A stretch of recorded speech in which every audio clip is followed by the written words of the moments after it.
Lute can refer generally to any string instrument having the strings running in a plane parallel to the sound table, more specifically to any plucked string instrument with a neck and a deep round back, or more specifically to an instrument from the family of European lutes. The European lute and the modern Near Eastern oud descend from a common ancestor via diverging evolutionary paths. The lute is used in a great variety of instrumental music from the medieval to the late Baroque eras and was the most important instrument for secular music in the Renaissance. It is also an accompanying instrument, especially in vocal works, often realizing a basso continuo or playing a written-out accompaniment. The player of a lute is called a lutenist, or lutist, and a maker of lutes is referred to as a luthier. Etymology: the words lute and oud derive from Arabic al-ud. Recent research by Eckhard Neubauer suggests ud may in turn be an Arabized version of the Persian name rud, which meant stringed instrument, or lute. It has equally been suggested that wood in the name may have distinguished the instrument by its wooden soundboard from skin-faced predecessors. Gianfranco Lotti suggests that wood appellation originally carried derogatory connotations because of prescriptions of all instrumental music in early Islam. Construction: soundboard lutes are made almost entirely of wood. The soundboard is a teardrop-shaped thin flat plate of resonant wood. In all lutes, the soundboard has a single decorated sound hole under the strings called the rose. The sound hole is not open, but rather covered with a grill in the form of an intertwining vine or a decorative knot, carved directly out of the wood of the soundboard. The back or the shell is assembled from thin strips of hardwood called ribs, joined edge to form a deep rounded body for the instrument. There are braces inside on the soundboard to give it strength. See the photo among the external links below. The neck is made of light wood, with a veneer of hardwood to provide durability for the fretboard beneath the strings. Unlike most modern stringed instruments, the lute's fretboard is mounted flush with the top.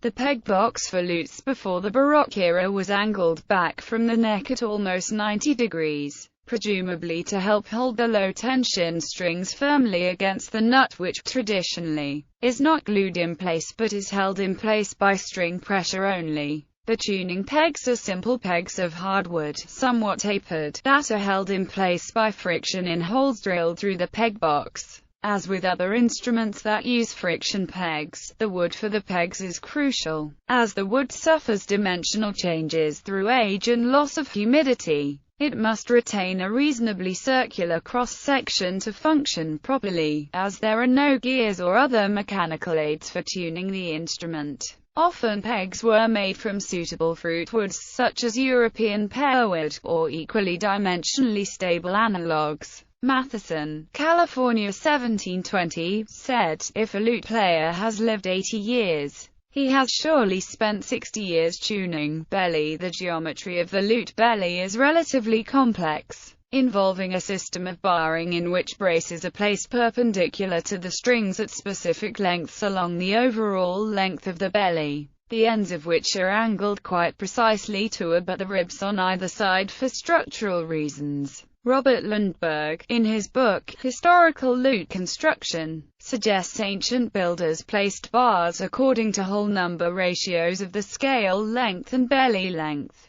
He further suggests the inward bend of the soundboard as a deliberate adaptation by ancient builders to afford the lutenist's right hand more space between the strings and soundboard. Belly thickness varies, but generally hovers between 1.5 and 2 mm. Some luthiers tune the belly as they build, removing mass and adapting bracing to produce desirable sonic results. The lute belly is almost never finished, but in some cases the luthier may size the top with a very thin coat of shellac or glaire to help keep it clean. The belly joins directly to the rib, without a lining glued to the sides, and a cap and counter cap are glued to the inside and outside of the bottom end of the bowl to provide rigidity and increased gluing surface. After joining the top to the sides, a half binding is usually installed around the edge of the belly. The half binding is approximately half the thickness of the belly and is usually made of a contrasting color wood. The rebate for the half binding must be extremely precise to avoid compromising structural integrity. Bridge. The bridge, sometimes made of a fruit wood, is attached to the soundboard, typically at 1/5 to 1/7 the belly length. It does not have a separate saddle but has holes bored into it to which the strings attach directly. The bridge is made so that it tapers in height and length, with the small end holding the trebles and the higher and wider end carrying the basses. Bridges are often colored black with carbon black in a binder, often shellac, and often have inscribed decoration. Frets. The frets are made of loops of gut tied around the neck. They fray with use, and must be replaced from time to time. A few additional partial frets of wood are usually glued to the body of the instrument, to allow stopping the highest pitched courses, up to a full octave higher than the open string, though these are regarded anachronistic by some. Given the choice between nylon and gut, many luthiers prefer to use gut, as it conforms more readily to the sharp angle at the edge of the fingerboard. Strings were historically made of animal gut, usually from the small intestine and of sheep, and are still made of gut or a synthetic substitute, with metal windings on the lower pitched strings. Modern manufacturers make both gut and nylon strings, and both are in common use. Gut is more authentic for playing period pieces, though unfortunately it is also more susceptible to irregularity and pitch instability due to changes in humidity. Nylon offers greater tuning stability, but is seen as anachronistic by purists, as its timbre differs from the sound of earlier gut strings. Such concerns are moot when more recent compositions for the lute are performed. Of note are the catlines used as basses on historical instruments. Catlines are several gut strings wound together and soaked in heavy metal solutions to increase the string mass. Catlines can be quite large in diameter compared to wound nylon strings of the same pitch. They produce a bass that differs somewhat in timbre from nylon basses. The lute strings are arranged in courses of 2 strings each, though the highest pitched course usually consists of only a single string, called the chanterelle. In later Baroque lutes 2 upper courses are single. The courses are numbered sequentially, counting from the highest pitched, so that the chanterelle is the first course, the next pair of strings is the second course, etc. Thus an 8-course Renaissance lute usually has 15 strings, and a 13-course Baroque lute has 24. The courses are tuned in unison for high and intermediate pitches, but for lower pitches one of the 2 strings is tuned an octave higher. The 2 strings of a course are virtually always stopped and plucked together, as if a single string, but in rare cases, a piece requires that the 2 strings of a course be stopped or plucked separately. The tuning of a lute is a complicated issue, described in a section of its own below. The lute's design makes it extremely light for its size. History and evolution of the lute. First, lutes. The origins of the lute are obscure, and organologists disagree about the very definition of a lute. The highly influential organologist Kurt Sachs distinguished between the long-necked lute and the short-necked variety. Both referred to chordophones with a neck as distinguished from harps and psalteries. Smith and others argue the long-necked variety should not be called lute at all because it existed for at least a millennium before the appearance of the short-necked instrument that eventually evolved into what is now known as the lute. The long-necked variety also was never called a lute before the 20th century. However, musicologist Richard Dumbrell today uses the word to discuss instruments that existed millennia before the term lute was coined. According to Dumbrell, the lute family included instruments in Mesopotamia prior to 3000 BC. A cylinder seal from c. 3100 BC or earlier shows what is thought to be a woman playing a stick lute. Dumbrell documented more than 3,000 years of iconographic evidence for the lutes in Mesopotamia. The Mesopotamian lutes developed into a long variety and a short. His book does not cover the latter instruments that became the European lute. From the Mesopotamian lutes, various types of necked chordophones developed throughout ancient world. Greek, Egyptian, Iranian, Hittite, Roman, Bulgar, Turkic, Indian, Chinese, Armenian, Cilician cultures.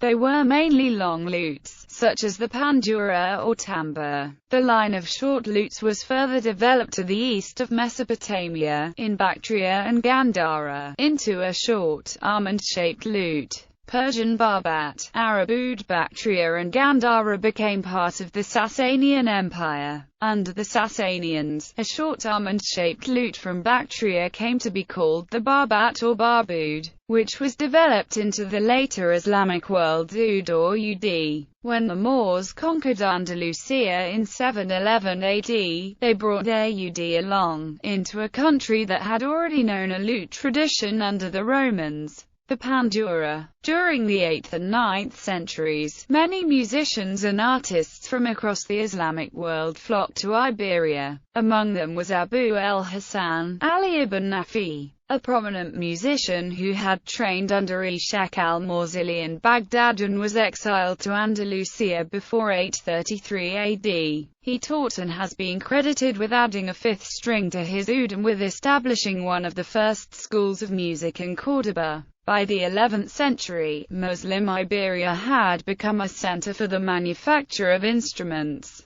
These goods spread gradually to Provence, influencing French troubadours and trouviers and eventually reaching the rest of Europe. Although the major entry of the short lute was in Western Europe, leading to a variety of lute styles, the short lute entered Europe in the East as well, as early as the 6th century. The Bulgars brought the short-necked variety of the instrument called kamuz to the Balkans. From Middle Ages to Baroque, beside the introduction of the lute to Spain by the Moors, another important point of transfer of the lute from Arabian to European culture was Sicily, where it was brought either by Byzantine or later by Muslim musicians. There were singer-lutanists at the court in Palermo following the Norman conquest of the island from the Muslims, and the lute is depicted extensively in the ceiling paintings in the Palermo's Royal Cappella Palatina, dedicated by the Norman king Roger II of Sicily in 1140. His Hohenstaufen grandson Frederick II, Holy Roman Emperor, continued integrating Muslims into his court, including Moorish musicians. By the 14th century, lutes had disseminated throughout Italy and, probably because of the cultural influence of the Hohenstaufen kings and emperor, based in Palermo, the lute had also made significant inroads into the German-speaking lands. Medieval lutes were 4 or 5 coarse instruments, plucked using a quill as a plectrum. There were several sizes, and by the end of the Renaissance, 7 different sizes are documented. Song accompaniment was probably the lute's primary function in the Middle Ages, but very little music securely attributable to the lute survives from the era before 1500. Medieval and early Renaissance song accompaniments were probably mostly improvised, hence the lack of written records. In the last few decades of the 15th century, to play Renaissance polyphony on a single instrument, lutanists gradually abandoned the quill in favor of plucking the instrument with the fingertips. The number of courses grew to 6 and beyond. The lute was the premier solo instrument of the 16th century, but continued to accompany singers as well. In about the year 1500, many Iberian lutanists adopted vihuela de mano, a viol-shaped instrument tuned like the lute, but both instruments continued in coexistence. This instrument also found its way to parts of Italy that were under Spanish domination, where it was known as the viola da mano. By the end of the Renaissance, the number of courses had grown to 10, and during the Baroque era, the number continued to grow until it reached 14. These instruments, with up to 26 to 35 strings, required innovations in the structure of the lute. At the end of the lute's evolution, the arch lute, theorbo and torban had long extensions attached to the main tuning head to provide a greater resonating length for the bass strings, and since human fingers are not long enough to stop strings across a neck wide enough to hold 14 courses, The bass strings were placed outside the fretboard, and were played open, i.e., without pressing them against the fingerboard with the left hand. Over the course of the Baroque era, the lute was increasingly relegated to the continuo accompaniment, and was eventually superseded in that role by keyboard instruments. The lute almost fell out of use after 1800. Some sorts of lute were still used for some time in Germany, Sweden, Ukraine. Ancient Greek terracotta statuette depicting a player of the pandura, 2nd century BC. A stela from Augusta Emerita for a Roman boy, with pandurium, 2nd century AD, Museo Archaeologico, Merida, Spain. Christian and Muslim playing lute, miniature from Cantigas de Santa Maria by King Alfonso X, 13th century. Angel playing lute by Vittor Carpaccio. Franz Hals. Buffoon playing a lute, 1623. Lute in the modern world. The lute enjoyed a revival with the awakening of interest in historical music around 1900 and throughout the century. That revival was further boosted by the early music movement in the 20th century. Important pioneers in lute revival were Julian Bream, Hans Niemann, Walter Gerwig, Suzanne Bloch and Diana Poulton. Lute performances are now not uncommon. There are many professional lutenists, especially in Europe where the most employment is found, and new compositions for the instrument are being produced by composers. During the early days of the early music movement, many lutes were constructed by available luthiers, whose specialty was often classical guitars. Such lutes were heavily built with construction similar to classical guitars, with fan bracing, heavy tops, fixed frets, and lined sides, all of which are anachronistic to historical lutes. As lutherie scholarship increased, makers began constructing instruments based on historical models, which have proven lighter and more responsive instruments. Lutes built at present are invariably replicas or near copies of those surviving historical instruments that are in museums or private collections. They are exclusively custom-built or must be bought second-hand in a very limited market. As a result, lutes are generally more expensive than mass-produced modern instruments such as the guitar, though not nearly as expensive as the violin. Unlike in the past, there are many types of lutes encountered today. 5-course medieval lutes, Renaissance lutes of 6 to 10 courses in many pitches for solo and ensemble performance of Renaissance works. The arch lute of Baroque works, 11-course lutes in D minor tuning for 17th century French, German and Czech music. 13/14 course D minor tuned German Baroque lutes for later High Baroque and classical music. Theorbo for basso continuo parts in Baroque ensembles. Galicians, manduras, banduras, orfarians and others. Lutenistic practice has reached considerable heights in recent years, thanks to a growing number of world-class lutenists. Rolf Lylevand, Hopkinson Smith, Paul Odette, Miguel Yisrael, Andreas Martin, Robert Barter, Eduardo Egas, Edin Karamazov, Nigel North, Christopher Wilson, Luca Pianka, Ben Salfield, Yasunori Imamura, Anthony Bales, Peter Croton, Xavier Diaz-Lator. Singer-songwriter Sting has also played lute and arch lute, in and out of his collaborations with Edin Karamazov, and Jan Akkerman released 2 albums of lute music in the 1970s while he was a guitarist in the Dutch rock band Focus.